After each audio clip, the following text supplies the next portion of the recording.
Baik, metode selanjutnya adalah KRB dengan metode Cremona. Adapun langkah-langkah penyelesaian batang dengan cara Cremona, yang pertama, hitung reaksi tumpuan yang terjadi, di mana sigma M harus sama dengan 0, sigma H sama dengan 0, dan sigma V sama dengan 0. Tentukan skala penggambaran, misalnya 1:10, dan sebagainya. Yang ketiga, analisis gaya dimulai dari simpul yang maksimal mempunyai 2 batang yang belum diketahui gaya batangnya. Selanjutnya, gambarlah gaya-gaya batang pada simpul tersebut sesuai arah jarum jam dimulai gaya yang paling awal diketahui besarnya. Kemudian, gambarlah poligon gaya tersebut berdasarkan urutan yang sesuai dengan skala. Dan yang terakhir adalah poligon gaya harus berbentuk poligon tertutup. Perjanjian gaya batang. Gaya yang menjauhi titik simpul merupakan gaya tarik, dan gaya yang mendekati titik simpul merupakan gaya tekan. Contoh soal case 1. Apabila suatu rangka batang menerima beban P dengan nilai P sama dengan 100 kN, maka hitunglah gaya-gaya batang pada konstruksi rangka batang berikut ini dengan cara Cremona. Yang pertama kali harus dilakukan adalah menghitung reaksi perletakan sama dengan metode yang sebelumnya. Kita gunakan persamaan momen sigma MC sama dengan 0 untuk mencari RVA dan sigma momen di A sama dengan 0 untuk mencari RVC. Kita tahu bahwa RVA sebesar 100 kN dan RVC sebesar 100 kN. Selanjutnya, untuk mencari gaya batang V1 dan A1, ya, V1 dan A1 posisinya di sini ya, karena maksimum adalah dua batang yang tidak diketahui gayanya. Kita mulai V1 ke A1. Ini boleh dimulai dari A1 dulu ke V1 ataupun sebaliknya juga boleh. Skalanya 1:0.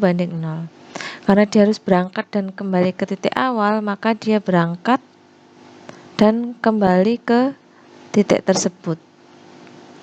Karena dia tidak kemana-mana posisinya, maka nilainya sama dengan 0.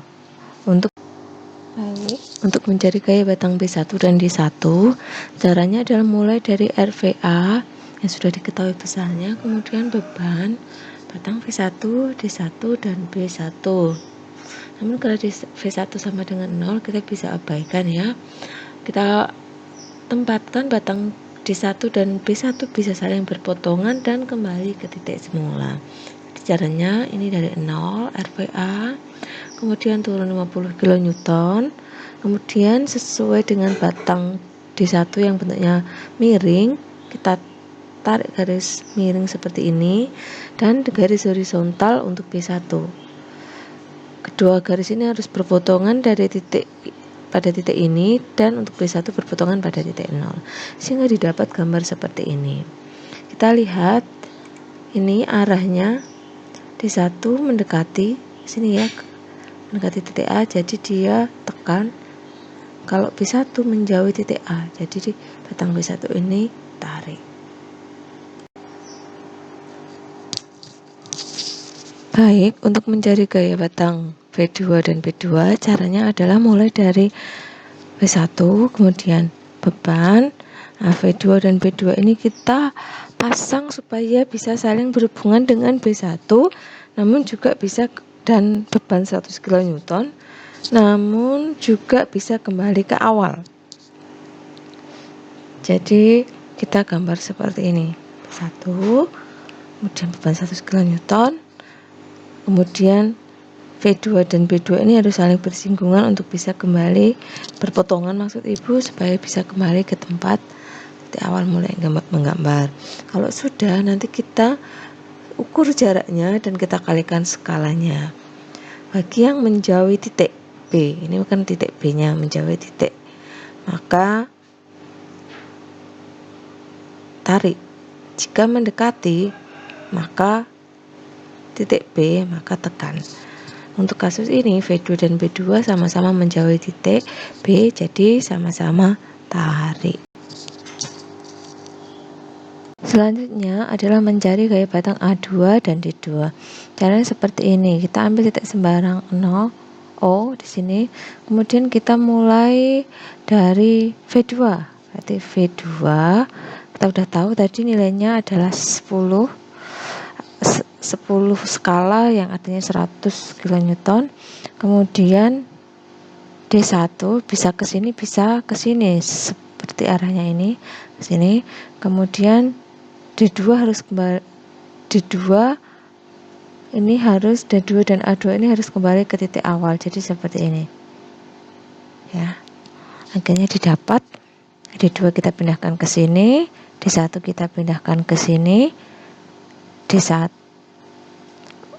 kemudian A2 karena tadi tidak ada nilainya maka 0 ya.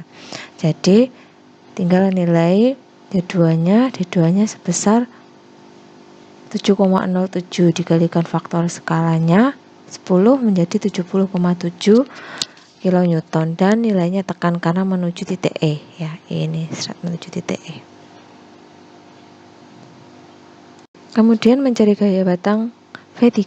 Caranya dari RVC ke B2, D2, V3 50 kN, kemudian LHC.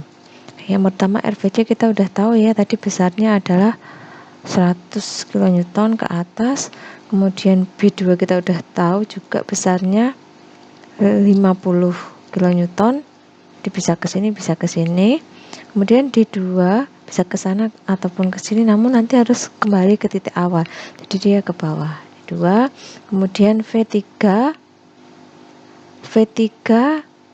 dan yang jelas sudah ada nilainya adalah ini 50 kN untuk bebannya. Jadi ke sini 50 kN dan LHC juga 0.